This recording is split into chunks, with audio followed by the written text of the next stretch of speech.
प्यारे बच्चों, मैंने जो आपकी पिछली जो वीडियो बनाई थी उस वीडियो में मैंने कक्षा 9 काव्य खंड कबीरदास जी के द्वारा लिखा हुआ साख्या का मैंने आपको अर्थ बताया था। और इस साख्या में कबीरदास जी ने उस ईश्वर को प्राप्त करने के लिए हमें किसी और अन्य चीज़ की आवश्यकता नहीं है, ज्ञान की आवश्यकता है। और जो लोग जाति पाति ऊंच नीच भेदभाव करते हैं उन्होंने इस साख्य में विरोध किया था। उन्होंने कहा था कि कर्म ऊंचे होने चाहिए और अगर जिसके कर्म ऊंचे हैं तो उसे ऊंचे कुल में जन्म लेने की आवश्यकता नहीं है। तो अब मैं जो आपको कराने जा रही हूँ वो आपका है साख्या। साख्या मैंने करा दी थी, अब आपको कराऊंगी मैं शब्द। ठीक है, शब्द मैंने अभी पहले करवाई थी साख्या, अब है शब्द। शब्द जो है वो जो आपका पहला शब्द है उसमें जो कबीरदास जी हैं वो कहना चाहते हैं कि जो मनुष्य इस ईश्वर को प्राप्त करने के लिए मंदिरों में जाता है, तीर्थ स्थानों में जाता है, मस्जिदों में जाते हैं, बड़े बड़े पवित्र तीर्थ स्थलों में भ्रमण करते हैं, उनके करने से ईश्वर उन्हें प्राप्त नहीं होंगे। ईश्वर कब प्राप्त होंगे? जब हम अपने अंदर आत्मा के स्वरूप को देखेंगे। जो हमारी आत्मा है वह ईश्वर है। तो ईश्वर है, जब ईश्वर को हम देख लेंगे। कब देखेंगे ईश्वर को? जब हम अपनी आत्मा को समझ लेंगे, आत्मा को पहचान लेंगे। क्योंकि जो आत्मा है वही क्या है? प्रकाश के रूप में हमारे अंदर ईश्वर विद्यमान है। तो इसमें देखिए पहला पद है, मुँह को कहाँ ढूंढे रे बंदे, मैं तो तेरे पास में, ना मैं देवल ना मैं मस्जिद, ना काबे कैलाश में।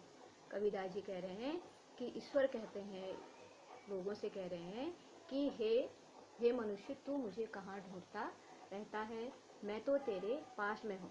तेरे पास का मतलब तेरे अंदर ही समाया हुआ हूँ।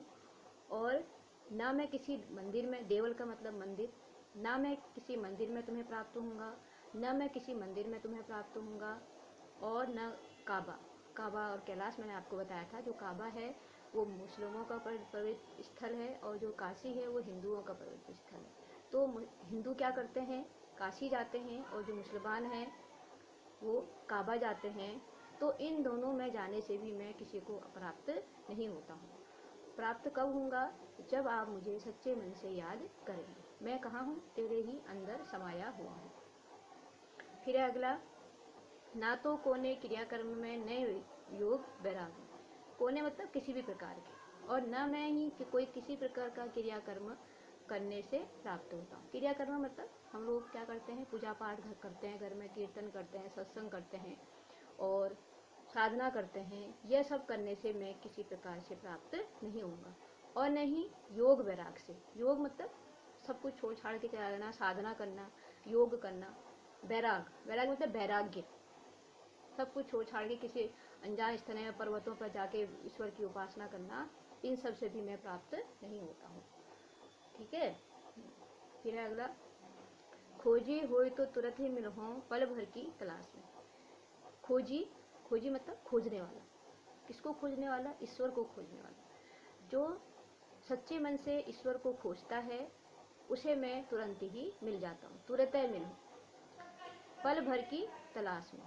किसकी तलाश में? कुछ पल भर की, क्षण भर की तलाश में ही मैं उसे आसानी से प्राप्त हो जाता हूँ, अगर कोई सच्चे मन से उस ईश्वर को मुझे खोजता है। कहें कबीर सुनो भई साधु, सब श्वासों की श्वास में। कबीरदास जी कहते हैं कि हे साधु जनों सुनो, मैं क्या करता हूँ? सुने, संत जनों से कह रहे हैं कबीरदास जी कि ईश्वर कहते हैं कि मैं कहाँ समाया हुआ हूँ? सब श्वासों की श्वास में। मैं, जो मनुष्य सांस लेता है उस सर्व सांसों में मैं ही समाया हुआ हूँ। क्योंकि श्वास क्या है? ईश्वर की देन है। और जब हम सांस लेते हैं तो हर सांस में हमें ईश्वर ही हमारे अंदर विद्यमान है, और वही आत्मा हमारे अंदर विद्यमान है। वह क्या है? ईश्वर का ही रूप है। इसके लिए किसी भी मंदिर में, मस्जिदों में, काबा में, कैलाश में, क्रियाकर्म में और नहीं योग विराग में प्राप्त होता हूँ। मैं, अगर सच्चे मन से कोई ईश्वर की उपासना करता है, ईश्वर को खोजता है, तो मैं उसे कुछ ही क्षणों की तलाश में आसानी से प्राप्त हो जाता हूँ। और फिर कह रहे हैं कबीरदास जी, हे साधु, साधु मतलब संत जनों। हे संत जन का मतलब जो ईश्वर के भक्त हैं, सुनो, सब श्वासों में कहाँ ईश्वर कहाँ बसा हुआ है? सब सांसों में जो हम सांस लेते हैं, वह सांस और लेने में, और जो हम सांस छोड़ते हैं बाहर, उन सब सांसों में वह ईश्वर ही बसा हुआ है, क्योंकि वो श्वास किसकी देन है? ईश्वर की देन। ठीक है बच्चों।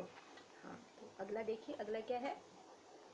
अगला है, जो अगला शब्द है आपका, उस शब्द में जो कबीरदास जी कह रहे हैं कि हम लोग क्या करते हैं, इस संसार में आते हैं तो इस संसार में आकर हम मोह माया में पड़ जाते हैं, स्वार्थ में पड़ जाते हैं, और अपने परिवार के साथ मोह माया में फंसे रहते हैं, और ईश्वर की उपासना करना छोड़ जाते हैं, और भ्रम में पड़े रहते हैं, और माया हमें बांधे रखती है।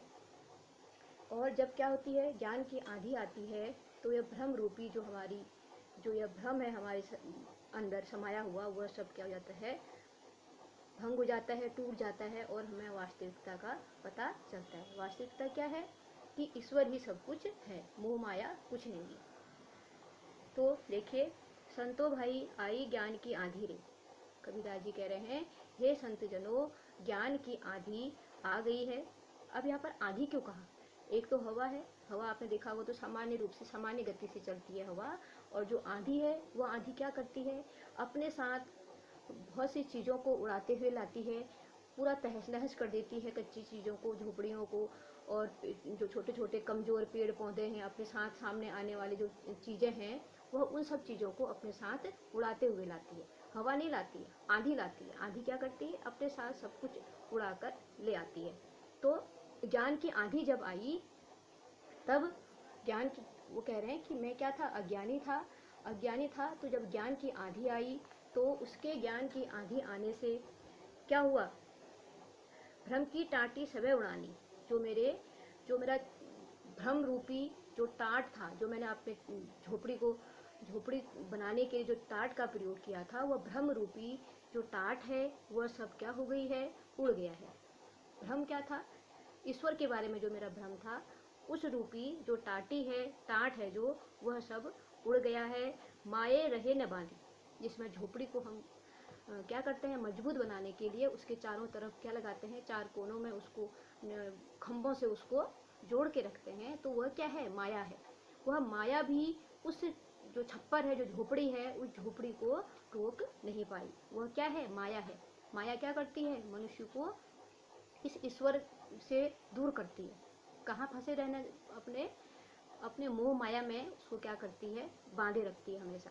तो वैसे ही क्या हुआ, जब ज्ञान की आंधी आई, तो उस समय मेरे मन की जो भ्रम था, भ्रम रूपी जो मेरा छप्पड़ था, उसकी जो छत थी, वो सब उड़ गई, और माया रूपी जो खंबे थे, वह भी उस झोपड़ी को बांध नहीं पाए। हिति चित्ती की दो थुनी गिरानी। थुनी मतलब खंबा, स्तंभ। क्या करते हैं? हित चित्त, हित मतलब अपना स्वार्थ। जो स्वार्थ रूपी जो क्या किए थे, उस छप्पर को जोड़ने के जो छतों में डंडियां लगाई जाती हैं, थूनी कहते हैं उसे। तो थूनी क्या हो गया? जब स्वार्थ रूपी, उससे क्या हो गया? स्वार्थ रूपी जो उस छत को रोकने के लिए खंबे लगाए थे, वह खंबे भी क्या हो गए? गिर गए। स्वार्थ मतलब स्वार्थ मिट गया सब मन से। किसका स्वार्थ? अपने लिए सब कुछ क्या करना? अपने लिए करना।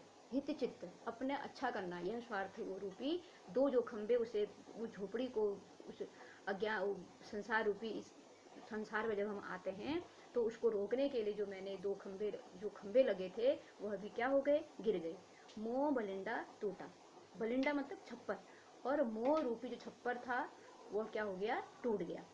मोह मतलब सबसे मोह करना, प्यार करना, अपने परिवार के लोगों से, अपने नाते रिश्तेदारों से, अपने समाज के लोगों से, सब लोगों से क्या रखना? पैसे से, धन संपत्ति से मोह रखना। और उससे क्या हुआ? जब ये सब टूटा, तो जो मेरा मोह रूपी जो छप्पर था, वह भी टूट गया। मोह सब मेरा भंग हो गया। इस संसार के प्रति मोह मेरा भंग हो गया। तृष्णा छानी परी घर ऊपर। और तृष्णा मतलब लालसा। लालसा रूपी जो मेरा छप्पर था, छानी जो छत के ऊपर उस छत डालते हैं, तो वह क्या हो गया? तृष्णा रूपी जो मेरी छानी थी, वह क्या हो गई? टूट कर दूसरे घरों में चली गई। जब आप देखते होंगे जो झोपड़ियाँ होती है, तो बहुत सारी झोपड़ियाँ एक साथ लगी होती हैं। तो जब मेरी झोपड़ी टूटी, तो उससे क्या हुआ, तृष्णा रूपी, लालसा रूपी जो मेरी झोपड़ी थी वह टूट कर दूसरे के घरों में गिरी। कुबुद्धि का भांडा फूटा। और कुबुद्धि, कुबुद्धि मतलब अच्छी बुद्धि न होना, दूसरे के प्रति बैर भाव न होना, ईर्ष्या करना, घृणा करना और दूसरों को हानि पहुंचाना, ये सब क्या है, हमारे अंदर की क्या है, अवगुण है। यह अवगुण क्या हो गए, सब समाप्त हो गए। और कुबुद्धि का भांडा, भांडा मतलब बर्तन, टूट गया। भांडा बर्तन को कहते हैं। तो भांडा यहाँ पर कहा गया है कि मेरी जो भी बुराइयां थी वह सब सबके सामने उजागर हो गई। भांडा फूटना मतलब होता है सच्चाई बाहर निकल के आ जाना। तो वहाँ पर क्या हुआ, जब लालसा रूपी मेरी जो छप्पर था वह टूट कर बिखर गया, तो उससे क्या हुआ, कुबुद्धि, जो कुबुद्धि रूपी जो मेरा भांडा था, जो मेरी सच्चाई थी, जो मेरे अंदर क्या थी, सब अवगुण बसे हुए थे, वह सब अवगुण सबके सामने उजागर हो गए। क्या होता है, जब छप्पर टूट जाता है तो जो भी चीजें उस छप्पर के अंदर, घर के अंदर रखी होती हैं, अगर छत उड़ के कहीं और चली जाती है तो क्या होता है, सब चीजें, अपने घर की सब चीजें दूसरों को आसानी से दिखाई देती है। फिर है, जोग जुगत करी संतो बांधी, निरुच चुए न पानी। तो कह रहे हैं कि जोग जुगत मतलब जुगाड़ करके उस, फिर क्या करते हैं, जब झोपड़ी टूट जाती है तो सब लोग इकट्ठे हो जाते हैं और उस झोपड़ी को दोबारा वैसे ही बनाने का प्रयास करते हैं, ताकि वह, अगर आंधी तूफान आता है, वर्षा आती है, तो उससे अंदर कोई पानी ना आ सके। तो ऐसे ही यहाँ पर भी होता है, जब वह सब छप्पर टूट गया, भ्रम रूपी छप्पर टूट गया, तो उसके बाद क्या हुआ, संत जन आए। संत जनों ने जोग जुगती करके, जोड़ जाड़ के उस झोपड़ी को दोबारा सही करने का प्रयास किया। मतलब संत जनों ने मुझे, क्या हुआ, संत जनों ने मुझे ज्ञान देकर उस ईश्वर की उपासना करने के लिए मुझे आगे, मतलब मुझे क्या कहा कि तुम क्या करो, योग साधना से ईश्वर को प्राप्त करने के मुझे उपाय बताए। निरुच चुए न पानी, जिससे क्या हो, मेरे अंदर, जैसे क्या होता है, छत को अगर हम मजबूत बना देंगे तो छत मजबूत बनाने से क्या होगा, ऊपर से पानी नहीं आएगा। तो ऐसे ही वो कह रहे हैं कि अगर हम किसी संत जन आके हमें उस ईश्वर को प्राप्त करने के लिए उपाय बताते हैं, तो उससे क्या होगा, हमारा जो हृदय है वो साफ हो जाएगा, मन स्वच्छ हो जाएगा। और निरुच चुए न पानी, जिस प्रकार पानी छत से नीचे नहीं आएगा, टपकेगा नहीं, वैसे ही बुरी भावना हमारे मन में नहीं आएंगी। कब नहीं आएंगी, जब हम उस ईश्वर को जान जाएंगे, ईश्वर की उपासना करेंगे, हमारा मन पूरी तरह से साफ होगा।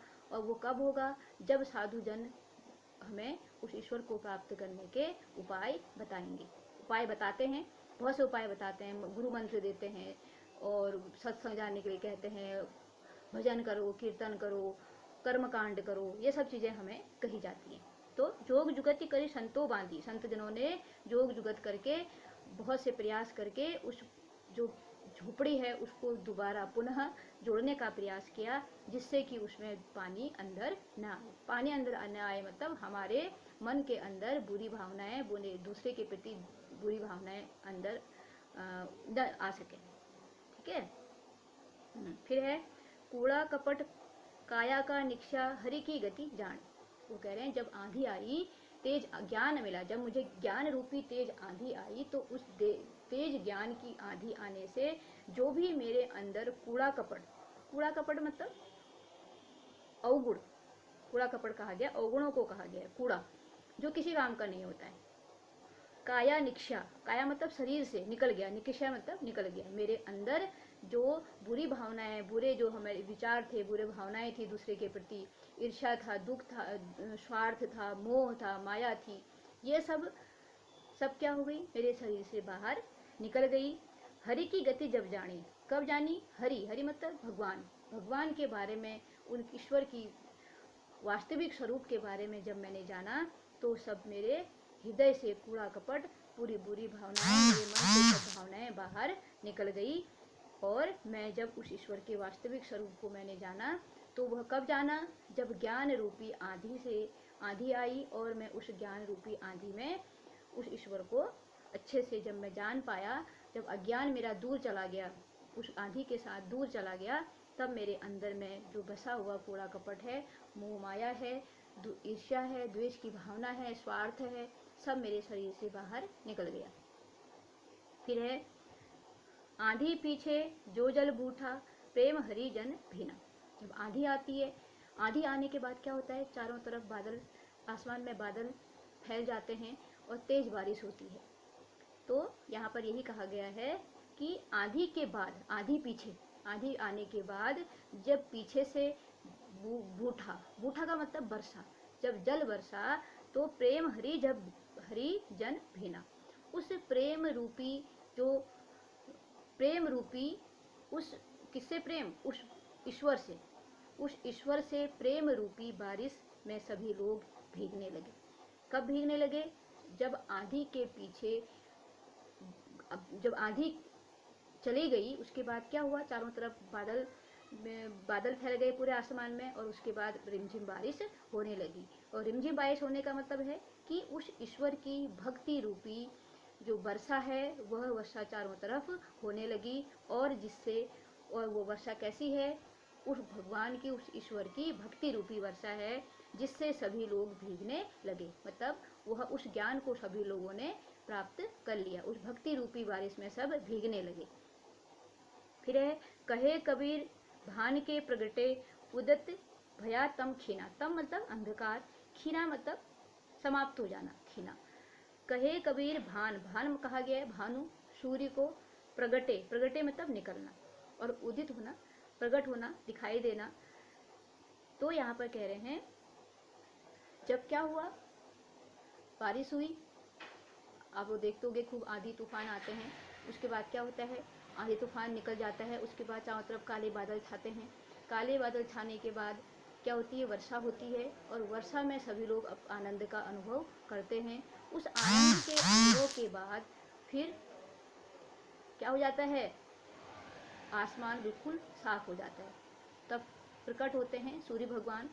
तो कह रहे हैं, हे कबीरदास जी कहते हैं कि वह सब ज्ञान की आंधी आने के बाद, वर्षा होने के बाद सूर्य प्रकट हुए, और उनके प्रकट होने से जो भी चारों तरफ अंधकार फैला हुआ था वह सब समाप्त हो गया। वह अंधकार किसका है, भ्रम का।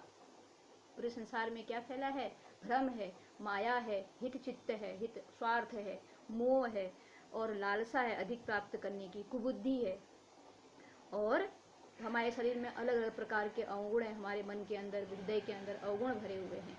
और उससे क्या हो गया, पूरे जब उस ईश्वर की वास्तविकता, उस ईश्वर को हमने जाना, तो यह सब हमारे शरीर से बाहर निकल गए। और उससे क्या हुआ, जैसे सूर्य के आने से चारों तरफ उजाला ही उजाला फैल जाता है, वैसे ही उस ज्ञान रूपी जो उजाला है, उसके आने से क्या हो गया, सभी अंधकार दूर हो गए, सभी अज्ञानता दूर हो गई, और सभी मनुष्यों को इस ईश्वर के वास्तविक स्वरूप के बारे में पता चल गया था। ठीक है बेटो, अब बेटा ठीक है, अब समझ में आ गया आप लोगों को। तो पिछली बार मैंने आपको जो बताया था, कबीर की साखियाँ बताया था, उसके अलावा अभी मैंने आपको बताया शब्द। तो इसमें से बहुत से प्रश्न हैं जो आपके लिए महत्वपूर्ण हैं। जैसे मानसरोवर से कवि का क्या आशय है, मानसरोवर किसे कहा गया, मैंने बताया था। मानसरोवर का मतलब एक हिमालय के पास जो एक सरोवर है उसे मानसरोवर कहा जाता है। दूसरा कहा जाता है मन को, तो इस एक मन है और एक मानसरोवर। ठीक है। फिर एक कवि ने सच्चे प्रेमी की क्या कसौटी बताई, ये भी महत्वपूर्ण प्रश्न है। इसके अलावा मनुष्य ईश्वर को कहाँ कहाँ ढूंढता फिरता है, ये भी महत्वपूर्ण प्रश्न है। और कबीर ने के ज्ञान के आगमन की तुलना सामान्य हवा से न कर आंधी से क्यों, क्योंकि सामान्य हवा, क्योंकि सामान्य हवा जो होती है वह कुछ परिवर्तन नहीं करती है, जो आंधी है वह सब उलट पुलट करके चली जाती है। ठीक है। इन सब के मैंने आप लोगों को इन सब का जो साखियाँ और शब्द का मैंने आपको अर्थ बताया, व्याख्या बताई। और अगर आपको ये आप समझ गए तो आप मुझे ज़रूर कमेंट बॉक्स में कमेंट कीजिएगा, और आप कुछ और अलग चैप्टर जिसको आप चाहते हैं कि मैं समझाऊं तो मुझे ज़रूर बताइए।